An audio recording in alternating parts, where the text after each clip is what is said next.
Pada masa awal kenabian, masyarakat Mekah masih sangat kental dengan tradisi menyembah berhala. Padahal jauh sebelumnya mereka telah mengenal Allah Subhanahu wa Ta'ala melalui ajaran tauhid yang dibawa oleh Nabi Ibrahim. Namun seiring zaman mereka malah menyimpang dan memilih untuk menyembah berhala. Kepercayaan itu pertama kali dibawa oleh Amru bin Luhai, seorang pemimpin dari Bani Khuza'ah. Setiap musim haji tiba, orang-orang dari berbagai bangsa datang ke Mekah sambil membawa berhala mereka dalam berbagai bentuk untuk dijadikan sesembahan. Ada sekitar 360 berhala terpajang di sekitaran Ka'bah, bahkan beberapa di antaranya disimpan di dalam. Ibadah haji yang seharusnya suci malah dinodai oleh unsur-unsur kesirikan. Kaum kafir Quraisy yang ketika itu memimpin kota Mekah pun tak begitu peduli, mereka justru memanfaatkan kesempatan tersebut untuk meraih keuntungan dari hasil berdagang. Tak heran masa-masa itu disebut dengan zaman jahiliyah atau zaman kebodohan. Oleh karenanya Rasulullah diutus ke muka bumi untuk memperbaiki akhlak dan menuntun umat manusia ke jalan yang benar.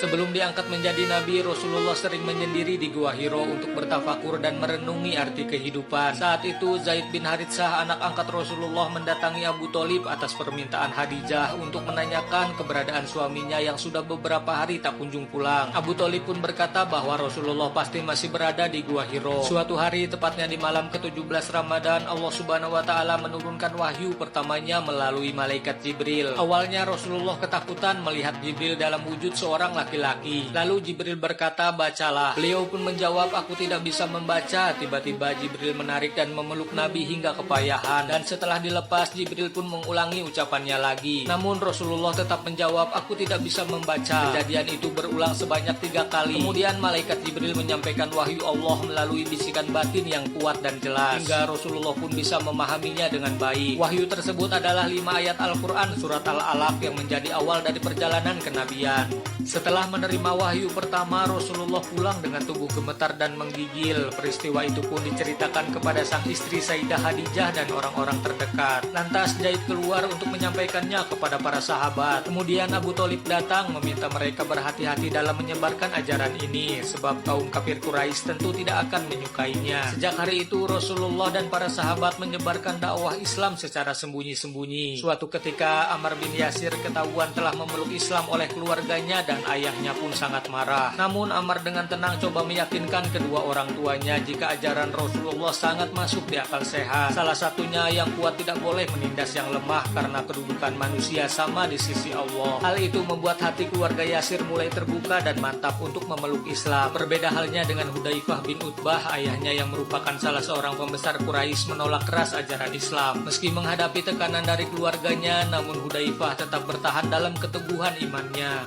Ammar bin Yasir yang ketahuan masuk Islam langsung diinterogasi oleh pembesar Quraisy. Abu Jahal pun mempertanyakan kenapa dia bisa mempercayai Muhammad yang bahkan tidak pandai membaca dan menulis. Ammar pun menjawab, ketika Allah menurunkan wahyunya, Rasulullah mampu memahaminya dengan sempurna. Lalu wahyu itu disampaikan kepada kami dan kami menyalinnya ke mushaf. Dari situlah kitab suci Al-Quran yang kita kenal berasal. Meskipun telah dijelaskan secara logis, mereka tetap dungu dan terus mempengaruhi Ammar agar kembali menyembah berhala. Kemudian Umayyah bertanya, "Apakah Muhammad mengajarkan kalian jika tuan dan budak sama kedudukannya?" Ammar pun menjawab, "Ya, Rasulullah pernah bersabda bahwa semua manusia di hadapan Allah setara derajatnya kecuali dalam hal ketakwaan." Tiba-tiba Umayyah kesal dan langsung memanggil Bilal. Dia mau menunjukkan perbedaan antara budak dan tuannya. Bilal kemudian disuruh mencambuk Ammar, tapi dia malah diam dan menolak perintah tersebut. Barulah terungkap ternyata diam-diam Bilal bin Rabah telah memeluk Islam. Hal itu pun membuat mereka semakin murka. Karena ketahuan masuk Islam, Bilal bin Rabah pun dihukum dengan cara ditelentangkan dan diikat di bawah terik panas matahari. Umayyah yang kejam tak segan-segan mencambuk Bilal berkali-kali tanpa ampun. Para kafir Quraisy berharap siksaan tersebut akan membuat Bilal jera dan kembali ke ajaran lamanya. Namun ternyata Bilal justru menunjukkan ketabahannya menahan semua penderitaan yang memilukan itu sambil terus mengucapkan Ahad, Ahad, Ahad. Umayyah kemudian bertanya, "Wahai Bilal, sekarang siapa yang lebih kuat, Tuhanmu atau aku?" Sambil merintih kesakitan, Bilal berkata bahwa tiada Tuhan selain Allah. Sontak hal itu membuat Umayyah semakin murka dan lalu menyuruh anak buahnya mengambil bongkahan batu besar untuk ditindihkan ke dada Bilal hingga membuatnya tak berdaya. Rupanya kejadian itu diketahui oleh Sayyidina Abu Bakar yang kemudian mengirim Zaid untuk menebusnya. Meskipun sempat dilarang oleh Abu Jahal, tapi tawaran tinggi membuat Umayyah tergiur dan akhirnya membebaskan mengalahkan Bilal bin Rabah. Pengorbanan dan keteguhan hati Bilal dalam menjaga akidah iman dan Islam sungguh luar biasa. Menjelang pagi terlihat Zaid berlari menemui para sahabat untuk menyampaikan bahwa Rasulullah telah menerima wahyu dari Allah yang memerintahkan untuk menyebarkan dakwah Islam secara terang-terangan kepada umat manusia. Perintah itu pun seketika mengobarkan semangat para sahabat. Mereka semua keluar sambil mengumandangkan takbir. Suara takbir rupanya membuat kaum kafir Quraisy panik, lalu Abu Jahal mengumpulkan penduduk Mekah di depan Ka'bah. Dia menghasut mereka untuk mencegah dakwah Nabi Muhammad. Menyadari akan adanya konflik, para sahabat merapatkan barisan untuk melindungi Rasulullah. Di tengah jalan tiba-tiba mereka dihadang dan dilempari batu. Disitulah kaum kafir Quraisy meluapkan amarahnya. Mereka pun tak segan mencaci maki dan menghina Rasulullah habis-habisan. Begitu berat cobaan yang dihadapi Nabi dan para sahabat pada masa awal penyebaran agama Islam. Namun serangan, ancaman, dan tekanan sama sekali tak membuat iman mereka goyah, tapi justru malah sebaliknya. Meski harus mengorbankan jiwa dan raga demi tersebarnya Islam rahmatan lil alamin.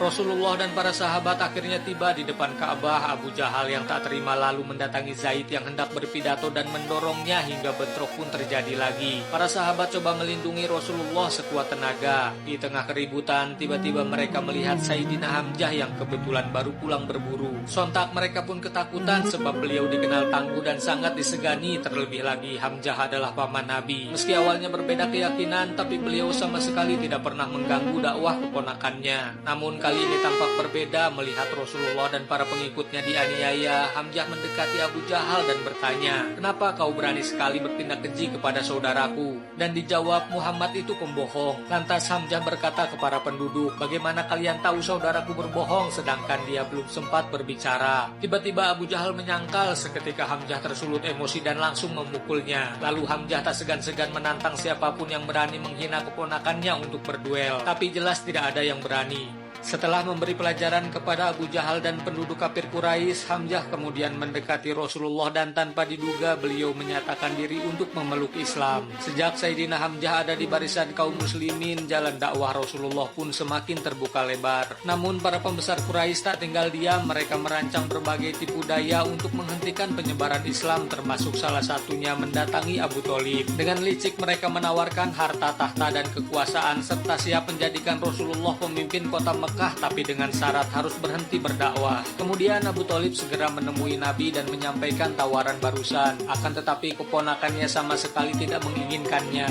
Kemudian Abu Thalib keluar dan mengatakan apa yang disampaikan Rasulullah. "Wahai paman, seandainya mereka meletakkan matahari di tangan kananku dan rembulan di tangan kiriku, aku tidak akan pernah meninggalkan dakwah ini sampai Allah memenangkannya atau aku binasa karenanya." Lagi-lagi para pembesar Quraisy pun gagal menjegal dakwah baginda Nabi. Karena gagal membujuk Rasulullah, pembesar Quraisy lalu membuat siasat keji untuk menyiksa kaum muslimin yang berasal dari golongan lemah. Salah satunya adalah keluarga Yasir. Ammar bin Yasir pun mendapat giliran. Dia ditarik keluar dan diikat pada tiang. Ternyata di hadapannya ada sang ibu bernama Sumayyah yang kedua tangan dan kakinya diikat terlentang menghadap matahari. Ammar tak kuasa menahan tangis menyaksikan ibunya diperlakukan seperti itu. Lalu Abu Jahal memerintahkan agar talinya ditarik, yang seketika Sumayyah menjerit. Suaranya terdengar oleh kaum muslimin yang menunggu giliran. Mereka hanya bisa berdoa dan saling menguatkan, menyerahkan segalanya kepada Allah Subhanahu wa Ta'ala. Setelah itu Abu Jahal menghampiri Sumayyah sambil memegang berhala. Dia memaksa wanita muslim ini untuk mengakui berhala itu sebagai Tuhannya. Akan tetapi Sumayyah berkata tiada Tuhan selain Allah. Hal itu membuat amarah Abu Jahal memuncak. Dia mengambil tombak dan langsung menghujamkannya. Sumayyah binti Khayyat menjadi muslimah pertama yang mati syahid di jalan Allah Subhanahu wa Ta'ala.